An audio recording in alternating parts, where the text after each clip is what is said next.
పోరాటం చేసి భారతదేశం నుండి బ్రిటిష్ వారిని తరిమికొట్టి భారతదేశ ఔన్నత్యాన్ని భారతదేశ పోరాటాలను అహింసా మార్గం ద్వారానే సాధించినట్లుగా నమ్మినటువంటి మహాపోరాట యోధుడు గొప్పైన వ్యక్తి మహాత్మా గాంధీ గారి యొక్క కార్యక్రమం నిర్వహిస్తున్నాం. ఇటు కార్యక్రమాన్ని ఉద్దేశించి కవి పండితుడు భూరోజు గిరిరాజాచార్యని మాట్లాడవలసిందిగా సాధారణంగా ఆహ్వానం పలుకుతాను. ఈరోజు అఖండ భారతావానికి ఆంగ్లేయుల చెర నుంచి విడిపించి స్వాతంత్రం సముపార్జించిన మహాత్ముడుగా కీర్తించబడ్డ జాతిపితగా కొనియాడబడిన మహాత్మా గాంధీ గారి వర్ధంతి కార్యక్రమాన్ని నిర్వహిస్తున్న ప్రియమిత్రులు రాజారాం ప్రకాష్ సార్ గారు, అట్లాగే వనపర్తి SC/ST ఆ మ్యాంటరింగ్ సభ్యుడు గంధం నాగరాజు గారు, మా గురుతుల్యులు మిత్రులు నాయకంటి నరసింహశర్మ గారు, రిటైర్డ్ లైబ్రరీయన్ రామరెడ్డి గారు, వాల్మీకి సంఘ నాయకుడు తిరుపతయ్య గారు, ముదిరాజ్ సంఘ నాయకుడు మన మధు గారు, అట్లాగే DTF నాయకుడు ఈ నరసింహ గారు, ఆర్యవైశ్య సంఘ వనపర్తి పెద్దలందరికీ స్వాగతం పలుకుతూ, గాంధీ చరిత్ర చెప్పాలంటే చాలా ఉంది. ఆయన చరిత్ర అంటే భారతదేశ చరిత్రగానే చెప్పవచ్చు. అటువంటి గాంధీ గారు 1869 అక్టోబర్ 2న గుజరాత్లోని పోర్బందర్లో మోహన్ దాస్ కరమ్చంద్ గాంధీ పుత్లీబాయ్ అనే పుణ్య దంపతులకు ఆర్యవైశ్య కుటుంబంలో జన్మించారు. చిన్నప్పటి నుంచి వారి సాంప్రదాయ కుటుంబం. అటువంటి గాంధీ గారు 1948 జనవరి 30న చనిపోయాడన్న కన్నా చంపబడ్డాడనేది అది నిర్వివాదాంశం. నాథూరామ్ గాడ్సే అనే వ్యక్తి గాంధీ సిద్ధాంతాలు నచ్చక గాంధీని పిస్టల్తో కాల్చి చంపాడు. ఇది సంక్షిప్తంగా.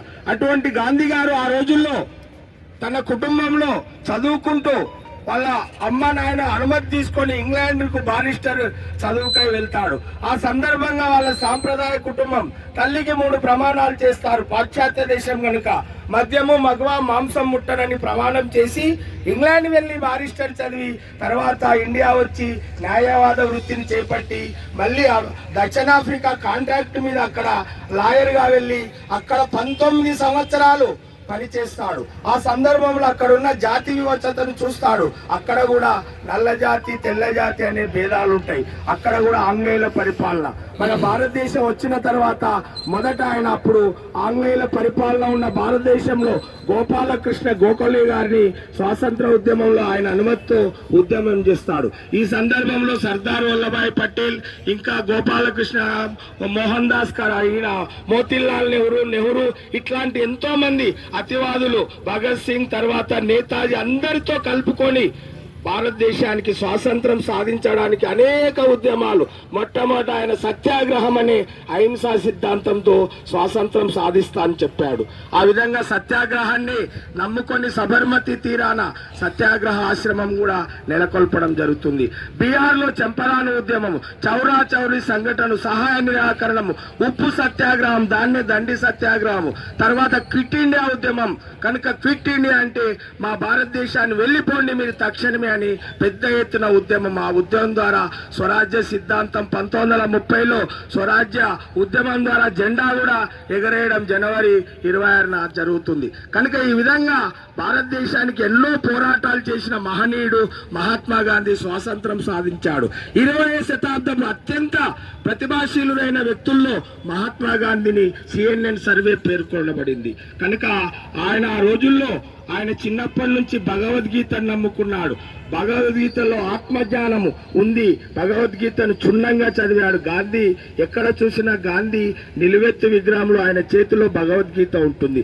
ఏదైతే రాజ్యాంగ నిర్మాత అంబేద్కర్ గారి చేతిలో రాజ్యాంగం ఎట్లా ఉంటుందో గాంధీ గారి చేతిలో భగవద్గీత ఉంటుంది. కనుక భగవద్గీత సర్వమత సారాంశములు అంటే క్షుణ్ణంగా చెప్పిన గొప్ప గ్రంథం. ఈనాటికి కూడా మన భారత ప్రభుత్వం కోర్టుల్లో భగవద్గీత మీదనే ప్రమాణం చేయిస్తారు.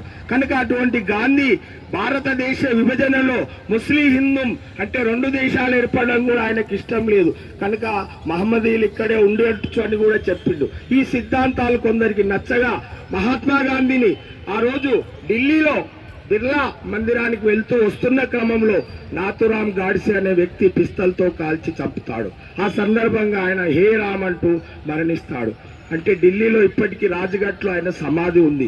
ఈ విధంగా గాంధీ మన దేశానికి స్వాతంత్రం తెచ్చిన ఆయనను మరణించడం కన్నా ఆయన చనిపోయడం కన్నా చంపబడ్డాడు కనుక ఈ దేశంలో సర్వ మతాలు కులాలు సమానమని చెప్పిన మహనీయుడు, కొల్లాయి గట్టి చేత కర్రబట్టి నూలు ఒడికి ఆ సర్వ మతాలు ఒకటే అని చెప్పిన మహనీయుడు కనుక అటువంటి మహనీయుని సిద్ధాంతాలు ఈనాటికి కూడా భారతదేశంలో అహింసావాదమే వర్ధిల్లుతుంది. అహింస ద్వారానే మనం ఎన్నో సమాజంలో మార్పులు తీసుకురావచ్చు.